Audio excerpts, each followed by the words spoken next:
Ôi, tập bên nhóm bạnចូលរួមកម្មវិធីការបោះពុនអ៊ីស្លាមយើងម្ដងខ្ញុំមានអារម្មណ៍ថាកក់ក្ដៅខ្លាំងមែនទែននៅពេលដែលយើងបានឃើញទស្សនវិជ្ជាការជួយយកអាសាគ្នារវាងបងប្អូនក៏ដូចជាអ្នកជិតខាងដែលគាត់នៅក្បែរគ្នាអញ្ចឹងណាអញ្ចឹងជាធម្មតាពេលខ្លះម្ចាស់ដើមការគឺគាត់ដឹងតែ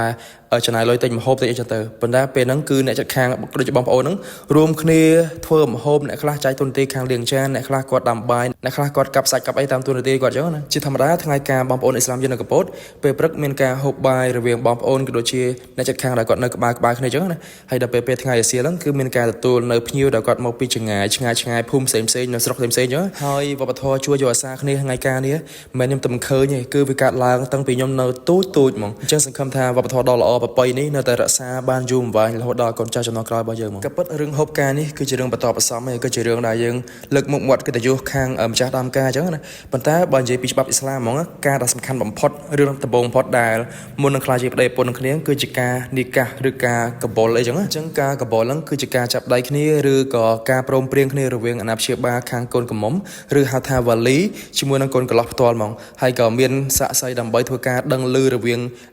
កម្មវិធីមួយហ្នឹងចឹងហើយអ្នកខ្លះឃើញគេកបលឃើញគេការណានិយាយពីថាជ្រួលជ្រើមប្រឹងហាត់សមហាត់អីទុកអនុវត្តពេលថ្ងៃខ្លួនឯងខ្ញុំអត់ដល់ឆ្លងកាត់ការកបលទេប៉ុន្តែធ្លាប់ឮចាស់គាត់ប្រាប់ថាបើជំនាន់មុនវិញពេលដែលកបលម្ដងគឺតឹងរឹងខ្លាំងមែនតើដូចអាណាព្យាបាលខាងកូនកំមុំហ្នឹងឬក៏អង្គមហ្នឹងគឺគាត់សួរដេញដោលកូនកន្លោះសំណួរជ្រៅហ្មងអញ្ចឹងពេលខ្លះទោះបីជាកូនកន្លោះហ្នឹងធ្លាប់ជាមនុស្សក្លាហានមិនក៏ដោយទៅដល់ដំណាក់កាលពេលហ្នឹងគឺភ័យខ្លាំងរហូតដល់បែកញើសជោគពេញខ្លួនហ្មងដល់ពេលឥឡូវឃើញថាការកបលគឺស្រួលជាងមុនអត់តឹងរឹងដូចកាលមុនទេអញ្ចឹងទៅគឺធូរសម្ពាធសម្រាប់កូនកន្លោះដែរជាធម្មតាតលកបលអញ្ចឹងហើយបានកូនកំមុំកូនកន្លោះថតរូបជាមួយគ្នាលះ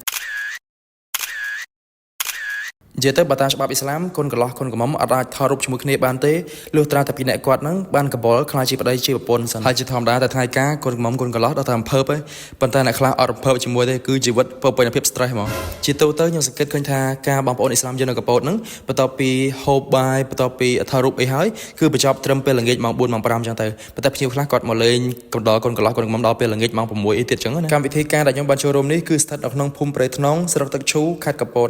គឺជាភូមិដែលសម្បូរអ៊ីស្លាមយើងរស់នៅច្រើនមែនទែនហើយបើសិនជាយើងធ្វើដំណើរពីភ្នំពេញមកកំពតតាមផ្លូវជាតិលេខ3ភូមិស្រុកអ៊ីស្លាមមួយនេះហើយដែលយើងមកដល់មុនគេហ្មងអញ្ចឹងសម្រាប់បងប្អូនអ៊ីស្លាមយើងដែលអាសាទៅលេងនៅកំពតបើសិនជាអត់ទាន់ស្គាល់ភូមិនេះទេបើសិនជាឆ្លងកាត់ភូមិនេះកុំភ្លេចអាចរកម្ហូបហាឡាល់ក៏ដូចជាអាហារពេលព្រឹកស្រស់ស្រូបអីនៅភូមិនឹងបានគឺសម្បូរច្រើនមែនទែនហើយក្រោយពីស្រស់ស្រូបអាហារពេលព្រឹកហើយកន្លងគ្នាជិះម៉ូតូមករំលឹកអនុស្សាវរីយ៍នៅភូមិហ្នឹងអញ្ចឹងណាដោយសារភូមិហ្នឹងគឺបង្កប់នៅរឿងចាស់ច្រើនដែរកាលណាធ្លាប់ចេញ3ថ្ងៃមកម៉ាស៊ីតហ្នឹងអញ្ចឹងដេកហ្នឹងហូបហ្នឹងបដ ாய் អញ្ចឹងក្រោយពីបុកតាពៀននៅភូមិហ្នឹងឆ្អិតឆ្អល់ហើយយើងក៏ត្រឡប់មកពេញវិញ